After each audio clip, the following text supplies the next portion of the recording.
Innovate Mississippi works with early stage innovation and technology companies as well as with existing industry so that they can focus on innovation. So today is our annual conference on technology innovation, and we're bringing together kind of the innovation ecosystem into one place here today. And we're going to have also the entrepreneurs that have been the subject of the Mississippi Entrepreneurs book together with DEMENT, the author of the book, as our keynote speaker. Innovation really is all about the growth opportunities, and so whether it's really in the startup space or the bigger companies, innovation through new markets, new products are really going to be the wave of the future. That if you look at the older companies, and we have of course some older companies that have still been tremendous citizens in the state, the real growth of the last 20 years has been through small innovation companies and through medium-sized innovation-focused companies and their growth. Innovate Mississippi goes back many years. We were established to sponsor two major programs in Mississippi. One is to help people with ideas turn them into businesses. That's a major part of what we're doing here today, bringing investors together with companies. The other major thing we do is help manufacturing companies improve their practices through our manufacturing extension program.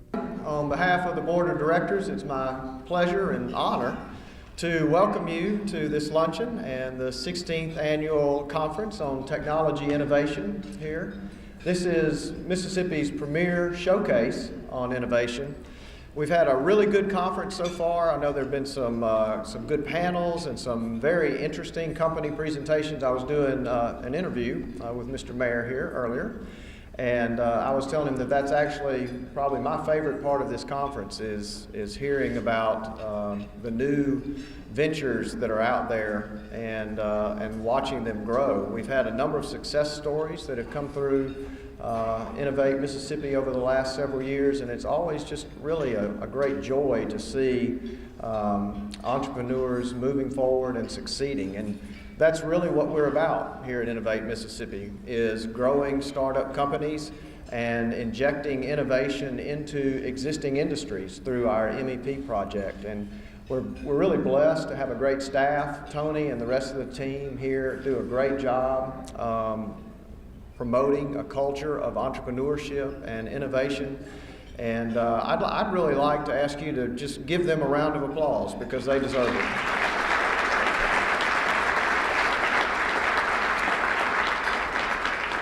You know, when people think about entrepreneurship, a lot of times our minds go to places like California. But we're going to hear from someone today that's going to remind us that Mississippi has a pretty healthy culture of entrepreneurship right here. And I think you're really going to enjoy hearing from DEMENT. We had some great talks this morning from Nathan Edwards, who is our new publisher at the Clarion Ledger, and we're glad to have Nathan. I don't know if Nathan's here. Are you here today, Nathan, at lunch? Okay, there he is. Glad to have Nathan here. And Mary Peavey, I don't know if Mary stuck around for lunch or not. She may have had to get back to Meridian. Hartley was ill. Not serious, but so she's probably tending to him. And that's, golly, what a great, that's just another incredible Mississippi success story. Frankly, I haven't told Mary this, so don't out me on it. But for the longest time, growing up, I was into music, and I would see Peavey amps around and had no idea that they were made here in Mississippi. Now it's a global company, and they're doing really, really interesting things. One of the things she shared with us today is a total composite guitar. It's it's made out of one unit. It's not made out of pieces. And so it's something that musicians can take into inclement area, places with inclement weather. And there was somebody there, a musician, who strummed it and said it sounded really good. So anyway, so you never know what you're gonna hear at this conference and who you're gonna meet. Throughout the 50 years that Hartley has had Peavey Electronics, he's produced, as I said, 180 unique patents. We have great engineers, fantastic people here, and they have changed the lives of everyone on the planet that hears audio. Hartley started out in 1965 with literally nothing. He had $8,000 his father had given him from what he had saved sending him to college. His father had given him his tuition, and he gave him $12.50 a week for food.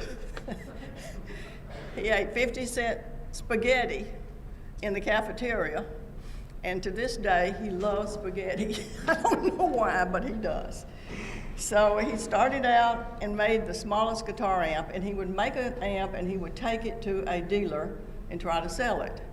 But what happened is that the dealer would say, look, son, we've got a lot of guitar amp companies. We don't need any more of that. And so if you would make some PA, which is an old word, but public address systems is what they were talking about, we need PA. And so at that time, the thing that was selling was a Shure product, and it was, let me see, I think it cost $1,000. It was called a Shure Vocal Master.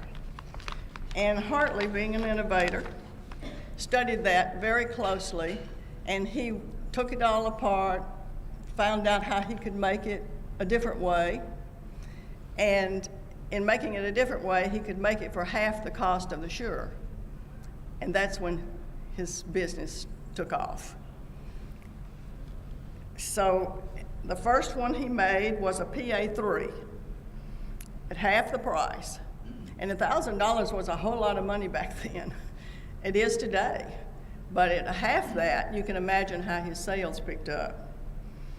In 1977, this is a major innovation and one that I'm most proud of what Hartley has done. And that is that he is a gun collector, and he would go out to different gun factories, and he observed that the guns were being made on NC routers. And so thinking in plant 2, they were making guitars, and the sanding and the buffing and the one would be right, one is not right, the tuning, he thought to himself, surely you could make a guitar on an NC router. And that's what he did. He made the first, it was the first ever to do that, and that allowed him to make consistently good guitars at a low price. And guess what, today? Fender, Gibson, Takanini, anybody who makes guitars, that's the way they make them. So again, a Mississippi first. So I was really proud of that. Let's give him a hand. But it's a well-kept secret among our competitors. Hartley worked with Eddie Van Halen to produce an amp that has become the 6505. It's been the best-selling amp in the country since its inception. Today it's more popular than ever, and it is recognized as the uncontested sound of metal. In 1995, Peavey released the Trans Tube. Its signature innovative, is 1995 up there? Its signature innovative amplifier. It's a tube technology and unique it's a patented system, of course, and it's the sound that runs in our best-selling Viper series, which is the best-selling modeling amp in the country today.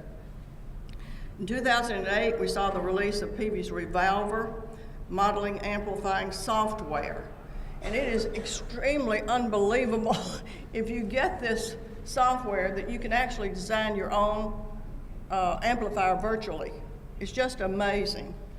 And the program pioneered unprecedented deep editing of virtual components like tubes, power supplies, and tone stacks at the circuit level. It is the premier software package for guitar amp modeling and is used in world-class recording studios and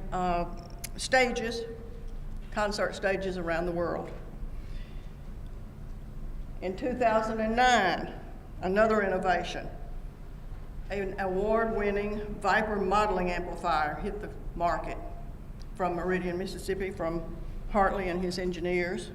These groundbreaking amplifiers changed the scope of an entire market. And most Viper features are imitated by our competitors today. It provides everything that a guitar player needs in a box, one box.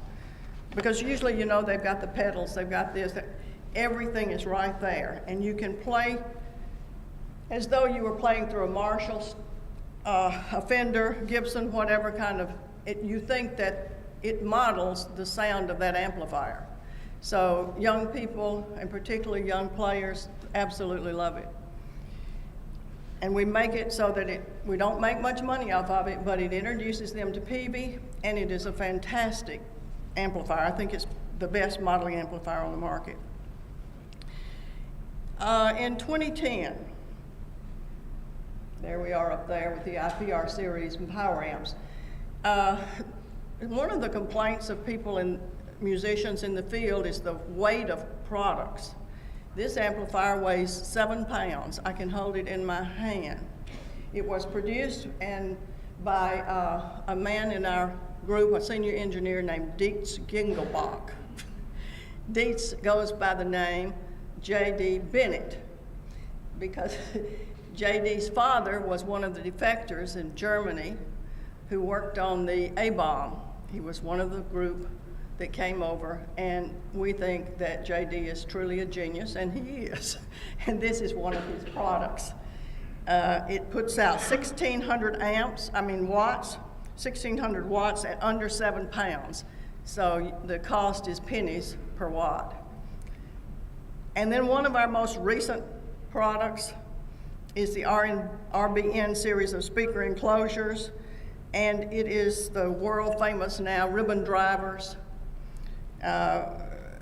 used in studio environments for decades. Peavey's innovation brings this high quality sound technology to powered speaker enclosures designed for live applications like Madonna and Sting. They use this product. A few years ago, we released the world's finest fiber graphite guitars.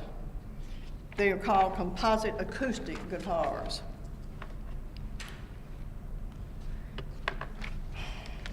Hartley likes to refer to this as the forever guitar because it can outlive its owner. And these guitars are made from incredibly strong graphite or carbon fiber, which delivers amazing tone. It is impervious to moisture and changes of temperature. We stay back ordered on these. Florida Georgia Line, Brantley Gilbert, Willie Nelson, Jimmy Buffett, all play this guitar. And artists who have them love them because you can take them to the beach, you can take them to the ski slope, and they don't change tune, they stay in tune. It's been a wonderful thing. You can even use it as a boat paddle if you want to. So I'd like for you to see this video showing in a way that Peavey innovated. We worked hard to find a way to help the people in Haiti when there was the awful earthquake. And so this video will tell you just a little bit about that. I never in a million years would have thought that I would end up in Haiti.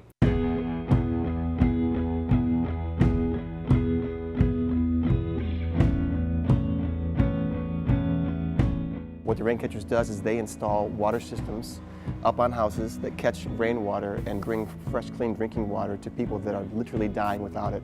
My first time in Haiti, out comes my guitar and I'm watching these kids, their eyes just kind of light up, boom, boom, boom, wondering what that is. Most of them have never seen a guitar before. It is so humid. I mean, you're in the clouds. Nothing made of wood can survive in this demographic. And I start thinking to myself, my goodness, why should your climate or your demographic dictate whether or not you could ever play a guitar? I mean, that just seemed crazy to me. I start bringing up guitars as I go, everything from my Taylor to my Gibsons, everything that we got. One by one, crumbling at the seams. Bridges collapse in, necks warp, bindings on the seams of my guitars split apart. This place is hell for guitars. It destroys anything made of wood. And this culture, it's just entangled in music. But it's all rhythm, because all they have are drums up there.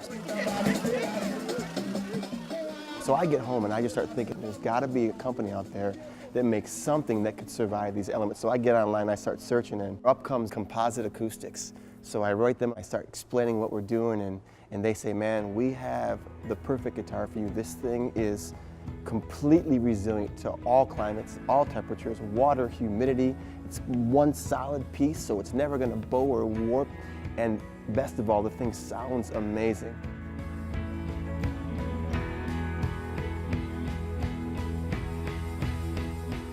So Composite Acoustics agrees to get us one of these guitars, and we were going out to Haiti. They met us in the Miami airport. They hand-delivered it to us.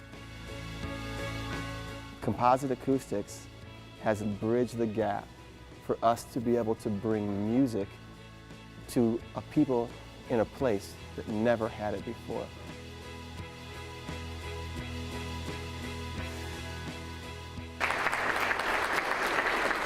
In closing, I'll show you a picture. Partly, just got back from London, where he was given an international award. Only 2 have ever been given. He was given the award for Media Matrix and Sound, and he's shown with his digital team from the PAC Rim and from Europe.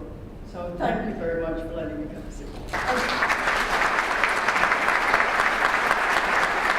I think we need to foster innovation in our young people and make them not afraid to try something new or not afraid to fail. Because many of the innovations that you see that work so beautifully today failed in the beginning, and we want those young people to step up to the plate and be proud of Mississippi, proud of what they can do. And if they look at the people around them with the great success, I'm hoping that they will want to emulate that. The message grew out of writing the book, which I did over a period of 3 years, interviewing 100 people and distilling the book to 85 entrepreneurs and 70 stories. And the message really is that there is a greater depth of visionary, passionate entrepreneurs in Mississippi than any of us had ever dreamed. It's really an incredibly rich resource for the state. What are some of the common elements that all these entrepreneurs possess? Well, there are really 4 that are standouts, and one is vision. Another is the willingness to take risk, because that leverages their businesses. One is the ability to innovate and to think creatively and to create. And the final one, really the overarching one, is passion. Because if you don't have passion to drive what it takes to create and build an enterprise, you're just not going to get anywhere. And I heard that from most of the entrepreneurs. They said it in different ways. How important are entrepreneurs to Mississippi's job growth in the future? Utterly important. They create jobs. Entrepreneurs stay in Mississippi. They reinvest in their communities at stunning levels. So it's important for jobs, but it's also important for they apply their vision and innovative abilities to education, to the workforce, to the arts. So I think that Mississippi needs to develop that particular resource. It's very important to have a group like Innovate Mississippi focus on this. That's one of the reasons that the Mississippi Economic Council actually helped create Innovate Mississippi many years ago. We helped actually spin this off as a separate organization because entrepreneurs need to be able to associate and collaborate with each other. And this creates that environment for sharing ideas, for getting together and really incubating great new opportunities in Mississippi. So it's a very important organization, and this event is a very important event for bringing them together and giving them a chance to say, you know, we can do it here in Mississippi. How important is job creation by entrepreneurs to Mississippi's overall economy? Well, it's our fastest growing, entrepreneurship is our fastest growing single segment. I mean, it's great to land a big manufacturing plant, and that's a big impact that comes all at once. But if you're not building this base, Mississippi slides away. And this base is really what keeps Mississippi strong. Innovation is all about new ideas, new products, moving things forward in the business community. And I see a lot of good potential here. And, you know, looking at this conference and the ideas that could be generated today, I'm really excited about the future. I'm with the MEP, Innovate MEP program, and we were working with our advisory council and other outsiders for some ideas for our new strategic plan that we're currently in the process of developing. We're very big on homegrown business in Mississippi, and we'd like to do what we can as Innovate Mississippi and Innovate MEP to help entrepreneurs and startup businesses. One of the things that we do in the MEP program is to work with startup manufacturers who start in the state. Gigantic deal and a huge. We had a session this morning talking about technology trends and the trends that are going to be coming down the pike, and we were looking at different technologies. So we want to make entrepreneurs aware of what is really on the horizon when it comes to new technologies. So we were not necessarily looking at one single technology, but looking at trends in general. So because it is really important to understand where the product is, where your market is, and if you're playing in a market that already has mature products, then the market entry is going to be very tough for you. So if you're an entrepreneur looking for new products, you really have to be in an arena where there's still a lot of what they call a fluid phase of the technology development. So there's a lot of, of course the downside is there's a lot of more competition in there as well too. But it is an open market because it's a new market, it's an emerging market. So that our message was to understand what the technology is. And we had Dr. Bill Rayburn from FNC Corporation as our keynote speaker in that session this morning. In Nashville. We're talking a little bit about what it takes to start a company and make it successful. So we're going to kind of relive our journey through the company that I've been a part of, which is called Broadband Voice. I think when you do something and you start something, it's got to be something you're passionate about, because if you're not passionate about it, you can burn out pretty quickly. And you also got to have something that's innovative enough to where there's not too much competition out there. So it's got to be it's got to be able to kind of stand alone out there if you're going to kind of grow something successfully. Finding information, really doing advanced data mining. For entrepreneurs, they have a lot of hurdles facing them, and one of the ways technology can help is by taking the management of the details, and making it an easier task to deal with, so that you're not focused on the minutia and you can focus more on the strategy of your business and interacting with the folks that you need to secure the funding that you're looking for to be successful. What I've seen is more broad-based adoption to cloud technologies to avoid having to incur the expenses of in-house IT systems, which can often bog down a business and their advancements. And so I think that Mississippi, much like the rest of the nation, is faced with similar issues, and the adoption of cloud technologies and the advances that are available through cloud are going to make them more successful. And welcome to the CADA 2015. I was teaching people today how to use social media and how to use it on a budget with free apps and free services across the web. It shows that you're relevant, and it's really important to stay relevant. There's a lot of value. It can generate buzz, it can generate brand, it can help with traffic, and it's good for Google Analytics and SEO. Got lots of different clients, lots of different industries, and one of them that has just been amazing was a insurance company that's been an insurance provider for many years, based here in Jackson, Mississippi, and they needed some help with their search. And as soon as I set them up with their Google Plus account, within 24 hours we went from no relevance, page 5, page 4, page 5, page 6, to finding them on page 1 in the first, second, and third slot on Google Analytics. What we're trying to do is bring together people that would like to build businesses with people that invest in businesses and people that help people build businesses, get them talking, talk about some of their problems, help them solve those problems, think about their problems in a different light, and just spur some connections. Like many of these events, some of the most interesting things happens in the hallway. I've made some connections here that'll help me in my business. Tell us about the role of innovation in creating jobs for Mississippi's future. Well, innovation can be a very scientific, research-based innovation, but until it affects people's lives, it's just basic science. So you need to take good science and commercialize it and make it meaningful to people's lives. I always thought the story of the barcode scanner was interesting, because the laser was invented for 14 years before anybody found a commercial use for it. It took 14 years to get the laser out of the lab and to find a commercial use for it. Now it's an ubiquitous part of our life. CDs, lots of things use lasers. So the interesting thing is making science, innovation is making science meaningful to people's lives and improving people's lives. But innovation can also be just improving a process. It doesn't have to involve deep science. You can be very innovative just by looking at a problem differently. Take a grocery store, Whole Foods. Grocery stores have been around for 100 years. Whole Foods was innovative in the way it approached selling us groceries.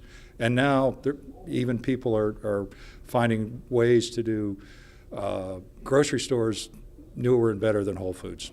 I'd also like to thank Mayo FLYNT with AT&T for his service on our board of directors. Rich Sun is our current chairman, and really can't say enough about the board of directors that I'm fortunate enough to have. And I hope you've enjoyed the conference session so far. You know, each year as we do this conference, we try to bring together the innovation community to share ideas, to get updates where everyone is in the progress, and to really leave with transactions that will hopefully move businesses forward in Mississippi and improve the innovation community in Mississippi.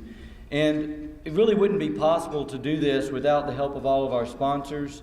I mentioned AT&T is the lunch sponsor, but the other innovation leader sponsors at the conference are C-Spire, FNC, and Pilium Technologies. Please join me in thanking these sponsors as well as the others listed in your program. The thing that I really like about Innovate Mississippi is you've got an organization that is dedicated to growing an entrepreneurial economy, supporting innovators, and driving innovation into existing industries. And so what we've got here today really is a gathering of innovators and entrepreneurs from across Mississippi, and in some cases beyond Mississippi, who are sharing their ideas, meeting investors, and working on ways that they can move their organizations further. So everything from startup companies to young companies to more mature companies. Anybody that's interested in innovation and growth, they're here and they're having a good time. So the main thing is that we're here as a support organization for really anyone with a new idea that they'd like to bring to market. And we've got the resources to connect them into existing industry, as well as connect them with investors or others that might help bring their idea forward. What's your reaction to everything that you've seen and heard here today? So I'm really excited. It was really interesting to hear Peavey, all the innovations, the more than 100 patents they have. Obviously, they're known as an innovation company, but a lot of people think of innovation only in apps and technology. Theirs is clearly a technology company, but it's interesting to think in the music industry to have so many patents and so much innovation. If people have questions like more information, what should they do? So they can contact us through our website at innovate.ms, or just through Googling us, they'll be able to find contact information as well for Innovate Mississippi.